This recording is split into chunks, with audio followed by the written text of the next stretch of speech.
Oiê! Hoje eu vou te ensinar a ser mais objetivo na sua comunicação. Obrigado.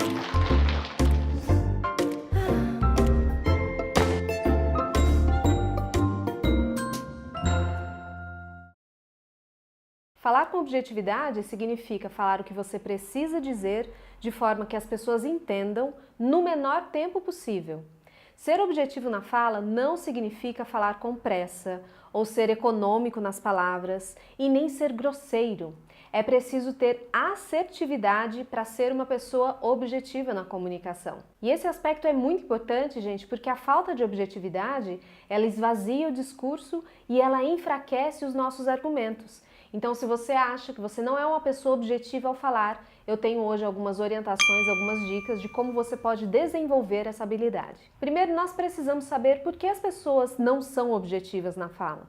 Porque se você já identifica esse ponto na sua comunicação, já resolve mais da metade dos seus problemas. Algumas razões podem ser o desconhecimento do assunto que aquela pessoa está falando, também a dificuldade de fazer síntese, uma falta de treinamento, assim, de traquejo de comunicação, medos, vários tipos de medos, é isso mesmo. A pessoa pode ter medo de não ser compreendida se ela fala pouco, se ela fala mais reduzido ali. Medo de gerar conflitos, então a pessoa fica com receio de contrariar a ideia do outro e assim a pessoa fica magoada e fica explicando e falando e ela pode se tornar assim uma pessoa prolixa. E tem uma outra razão aqui bastante importante, que é a vaidade intelectual. Aquela necessidade de mostrar o quanto eu sei, o quanto eu tenho conhecimento, e às vezes a pessoa sai um pouquinho da linha e deixa de ser objetiva. Então agora que você já conhece algumas causas, talvez já tenha identificado aí em você mesmo por que você não é uma pessoa objetiva, vamos a algumas dicas e orientações de como você pode trabalhar essa habilidade, começando com o momento antes de você falar, na sua preparação para falar. Delimite o assunto que você vai tratar. Seja numa apresentação, seja numa reunião, seja numa conversa que você tiver com alguma pessoa, mais ou menos informal, você precisa fechar o assunto. Porque se deixar, tudo fica importante, porque os assuntos eles são abrangentes, uma coisa puxa a outra, então tome cuidado com isso. Depois que você fez esse filtro do assunto, você tem que dominá-lo. Então conhecer o seu assunto, estudar, se aprofundar é muito importante para que você saiba ser mais objetivo naquele tema que você escolheu falar. Terceiro aspecto, roteirize esse assunto. Não adianta você chegar falando de qualquer jeito, senão você vai patinar. Então, divida esse assunto em partes, começo, meio e fim, e assim você fecha um pouquinho mais a sua apresentação. Quarta dica, selecione somente os argumentos mais importantes para aquele seu assunto.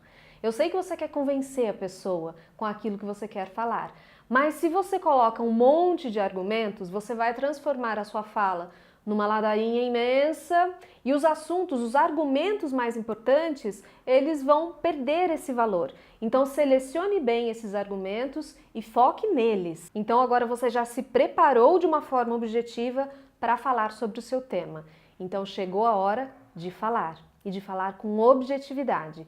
Escute com muita atenção essas próximas dicas. Quando você for começar a sua fala, já apresente o seu assunto. Já conte logo de cara sobre o que você vai falar. Não fique fazendo rodeios. Use frases curtas, gente, por favor, não faça aquelas frases imensas que você vai desmembrando um monte de coisa e falando e emendando outro assunto, quando vê o começo a pessoa já se perdeu. Então, por exemplo, você fala alguma frase assim do tipo: o projeto de arquitetura, que foi solicitado pelo cliente e que incluía a construção de uma piscina e também de um jardim vertical e também o aproveitamento de uma área externa para poder ter lazer para as crianças, ele foi feito pelo João. O que eu estava falando no começo da frase? Já esqueci. Então, muito cuidado para você não colocar muita informação numa frase só, porque a pessoa só de ouvir ela não acompanha.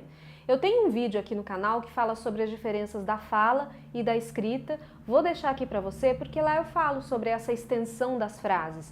Que tem diferença você ler uma frase comprida e você ouvir uma frase muito comprida. Então se aprofunde nesse vídeo aqui. E procure o máximo possível usar a ordem direta dessas orações, dessas frases.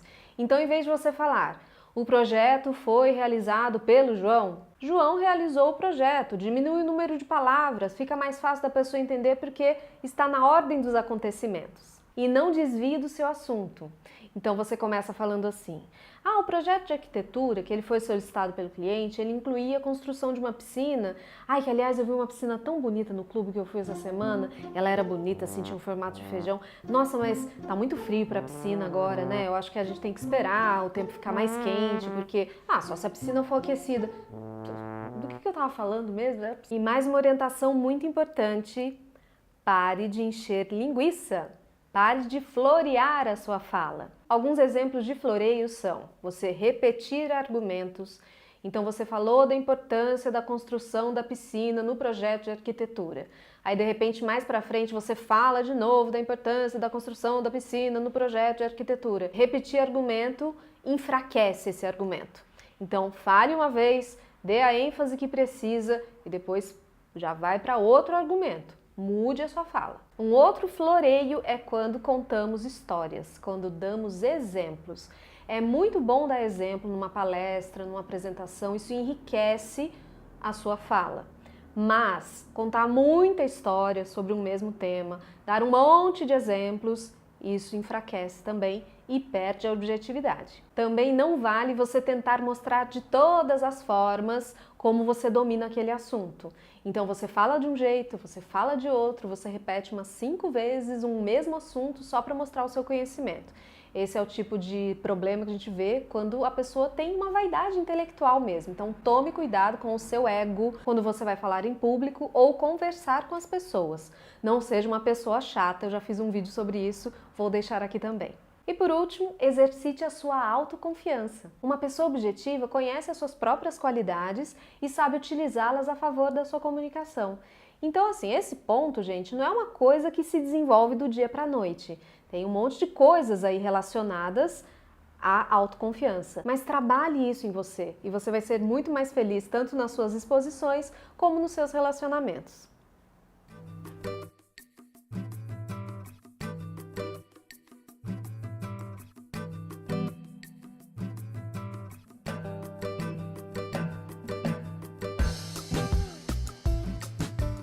E aí, pessoal, agora ficou mais fácil buscar a objetividade na comunicação? Eu espero que sim. Se esse vídeo te ajudou, deixe seus comentários aqui embaixo. Também deixe o seu joinha, viu, gente? Porque é muito importante para o crescimento do canal. E a gente se vê aqui numa próxima dica, uma próxima orientação, um próximo vídeo. Eu sou Camila Loyola e para você que me segue, um beijo e tchau!